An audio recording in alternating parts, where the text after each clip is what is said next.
ረጋይስ ነገሩ ወዴት ነው? ይሄ ልጅ የእውነት ሊያስረግዛት ነው እንዴ እየጠጣ የመጣው? ኧረ አታረገውም። እሷም ደግሞ በእርግጥ እንደ ቃል ገባች እንዴ ልታረግዝ።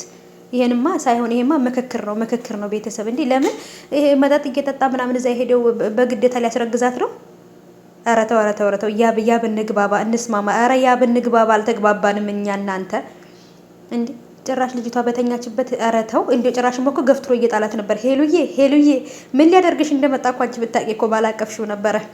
መጠጥ እየጠጣ የሄደ ሰው እኮ በድፍረት የሚፈልገው ነገር ለማድረግ ነው ብዬ አስባለሁ። አታረገውም ያ ብዬ ማለት ነው። የእውነት ከባድ ነው።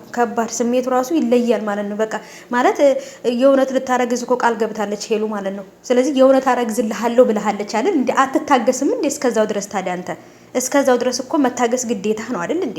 ኧረ ተው ያ ብንግባባተው። እስከ መቼ ነው እኛ እናንተ እንደዚህ እየተጨቃጨቅን? እውነት ቃል በገባችሁ መሰረት እኮ ታረግዝልሃለች እኮ። ተረጋጋ። ምን ይሄን ያህል የልጅ ጥማት አለብኝ አልክ አንተ? አይ ይሄ ነገር እንኳን የሌላ ችግር ነው እንጂ የልጅ ችግር ብቻ አይደለም። ይሄ ይለያል።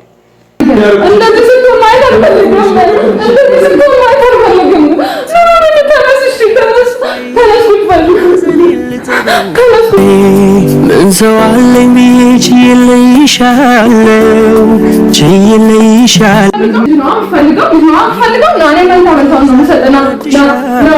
አይ ሄሉ መንታውን ነው የምሰጠው።